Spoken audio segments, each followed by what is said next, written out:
Everybody, just wanted to touch base. Weekends are really busy for me, and so I haven't spent a lot of time here. Posted that interview with Richard Wolf Jacobson, which was awesome. Really appreciated that. But I wanted to bring your attention. I'm sure most of you have seen this. The Earth right now is looking down the barrel, so to speak, of a massive sunspot called AR4294-4296. It's extremely large. I'm going to bring up and pop over to my Paetron, and this is going to be the post that I put there, and I'll put the video at the top here. But you can read through this, and we'll kind of go through it.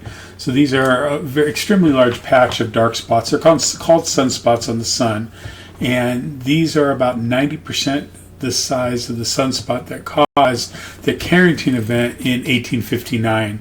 And the Carrington Event was the biggest solar storm on record. What it caused was, and this isn't part of this, was the sun shot out a huge burst of energy and particles called a solar flare and a coronal mass ejection. We call them CMEs.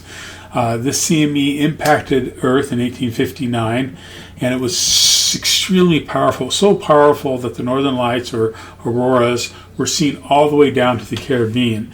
It was also so powerful that the telegraph system, which was the main technology for communication then, went kind of haywire. Well, it went haywire at that time.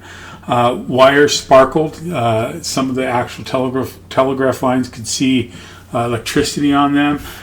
Some telegraph stations caught fire because of the event, and a few even telegraph operators were shocked by this event. Some of the lines worked without electricity to them because the event was so powerful. It caused electricity on the wire, and they were able to use it. Why is that important today? Because if this sunspot AR4294-4296 were to cause a massive CME, it would really impact our satellites, our cell phones, our internet, our ability to communicate, and it could even put some of our electrical power grids that haven't been reinforced on the line and damage them, because what it does is it goes in and basically fries the electronics, fries the chips that run this, and so then at that time we lose the ability to use these things. Hopefully that's not going to happen. You can see, as I put here, when a sunspot gets this big and they're magnetically tangled, I'm glad I always like to go through this because I always find that I make a mistake. They can launch outward super powerful solar flares called X-class flares. And those are the most powerful flares that happen, and they also shoot out massive clouds of solar material, and that's known as that coronal mass ejection, or CME. It's usually not a good thing if a massive CME is released and it's staring right down the barrel of Earth. And like I said, if that hits Earth's magnetic field, it causes geomagnetic storms. Those storms then can cause damage to those items that I've talked about: satellites, GPS, radio communication, internet, our power grids that aren't reinforced. So AR4294-4296 are capable of producing very strong CMEs. Scientists are currently monitoring and are saying that there's no strong evidence yet that this sunspot will trigger a Carrington level event or one like it, causing a catastrophe. So just beware of the doom and gloomers that are going to come out and say this is going to happen. We don't know that. Okay, we're just watching it. It's kind of exciting to watch and see what the nearest star, our sun, does.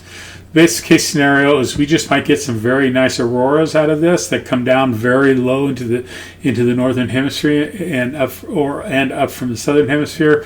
The northern lights and southern lights could become really viewable and very beautiful, about like they were a month ago. Scientists and astronomers will continue monitoring this and see if there's any flare activity or any CMEs that are released and directed toward the Earth. If they are, then they'll let us know. The key to this is the orientation and the timing. A direct hit comes, that's not good. Side hit, we'll see what happens there. Could impact just parts of the world. So what's the bottom line? there is a massive sunspot, AR4294-4296, that's emerged on the sun. It's about 90% the size of the sunspot that caused the Carrington Event in 1859. This may sound alarming, but for now, scientists don't see any clear signs that the sunspot's about to trigger a similar event. It's definitely worth watching, especially because our society depends so much on satellites, GPS, and technology, electricity. A large enough CME could fry electronics and ships, like I said, that could cause some real havoc for our society for a little bit. The sun has sent out very large CMEs since 1859, but not really directed at the Earth. Kind of side hits or no hits. We know in August 1972, the sun produced huge flares in CMEs, but they weren't directed at the Earth, so there was no impact. March 1989, there was a release, and it actually impacted Quebec, Canada. And up in Quebec, there was a blackout. It basically just showed the vulnerability of the modern electrical grid up there. If it's not reinforced and it takes a hit, yeah, you can lose power for several days. It's interesting from an astronomy standpoint. People who lived in cities, because they didn't have power when they went out at night, they could look up. They actually, for many people, for the first time in their life, saw the Milky Way. It was kind of wonderful. Some amateur astronomers were able to just go in their backyard and have really dark skies. So that was kind of an interesting take on it that way. We also know that on Halloween 2003, science recorded some of the most powerful solar eruptions ever, but the impact wasn't near the Carrington Event today, and the sun has produced these large sunspots similar to the size of the Carrington Event, like AR4294 and 4296, but they weren't aimed directly at the Earth. They were shooting out into space away from the Earth, but the sun's capable of doing that. AR4294 and 4296 will be Earth-facing for about a week. And so we can hope that this large sunspot doesn't produce a massive CME during that time and sends it towards us. AR4294-4296 first put the Earth down its barrel, so to speak, about December 2nd or 3rd.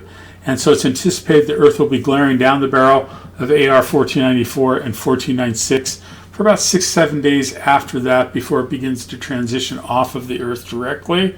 So until about midweek, maybe late week this week, we have that opportunity to be glaring right down the barrel, so to speak. Then the sunspot at that time will continue to rotate off of Earth's directed line of sight. But if it survives its rotation on the other side, and there's probably a good chance it will do that, it will come back into Earth's direct line of sight closer to Christmas, late December. So we could be looking at this again in a few weeks. Key here, don't freak out. Don't let doom and gloomers that are going to come up and say this is the end of the world get to you. It hasn't done anything yet. It has the potential. And so scientists are aware of that. Solar astronomers are watching it. I'm going to show you a couple sites here that I'm going to pop over that you can get knowledge for yourself. And I think that's the most powerful thing. When you can get your own knowledge, you can make your own opinion, and you can follow along and determine for yourself. So the first one I would go to is spaceweather.com. You can see here there was a sunspot, and I'm just going to bring this up really quick so you can see what I'm talking about. Here's 4296 and 4294. You can see that's a massive sunspot there, a series of sunspots. But this one up here, 4299, released a N-class flare that is coming directly at the Earth. It's going to impact us on Tuesday, and it will probably, they're predicting, and we'll have to see what actually happens, but that the Aurora Borealis, Northern Lights, will probably come down all the way down in the northern hemisphere here in North America to about the latitude of Northern California. Hopefully that means here in Utah we'll get a repeat of what we saw about a month ago. So I'll be heading out then. But anyway, and you can see that when you go to spaceweather.com that there's the CME, the solar flare that was released by 4299, and on December 6th, so on Saturday, it produced an M8 class flare, almost to the X level. And X level is the most powerful. If you want to know more about that, you can come up here and hit explanation. And when you do that, you'll see it will explain what an X-class, M-class, and C-class flares are. So you can get to know for yourself what the terminology is there. But anyway, they're going to continue to watch 4294-4296. And here you can see, if you want a cool thing to do, you can click here. And here's the prediction for where the aurora will be able to be viewed. Right now, nothing in the States. Watch it over the next couple of days and see what happens. If it comes all the way down to Northern California here, then there's probably a good chance that we'll be able to go out Tuesday night, if it's clear, and see some more auroras up in the sky. That would be wonderful. The other one that I would recommend you go to is swpc.noaa.gov. Here you can see they have images of the sun. The aurora forecast is there. You can actually watch a corona mass ejection that happens. This is the one that happened on Saturday. And you can see that as it goes, you'll see it's flaring out right now. This little black area is covering the sun. There's the CME coming out. There it goes right there. So you can see that there. You can also watch the sun. We'll just kind of do that for a second here. As soon as it loads, it may not load, and that's fine. So you can get here. They show that a strong GC, geometric storm watch, is valid for December 9th, which is Tuesday. A full halo coronal mass ejection CME associated with an M8.1 flare from region 4299 at 8:39 Universal Time. So go back 7 hours if you're in Mountain Time.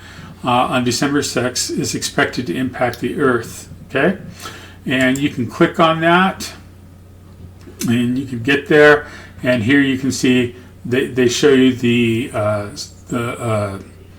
sunspot right there, and it's expected to arrive early to midday on December 9th. Causing elevated geomagnetic field activity dependent upon the orientation of the embedded magnetic field. Potential exists for G3 strong storm levels. So minor effects to technology infrastructure possible, but usually mitigatable. The aurora may become visible over many of the northern states and some of the lower Midwest to Oregon. The general public should be considered monitoring our webpage for the latest information and updates on that. So good news is sun's very active. It's at the top of its 11-year solar cycle. That's why we're getting these type of things. It is exciting, but come to the sites, look, click around, read for yourself, okay, and see what's going on for yourself, okay. They will post here if there's anything to be aware of, or you need to be aware of that. Again, just want to say it's exciting in a lot of ways, a little scary, but I wouldn't worry about it. It hasn't done anything, and we'll just continue to wait and watch and see what 4294 to 4296 produces. Have a great night. Hope you have clear skies and you're able to look up and enjoy. Have a great evening.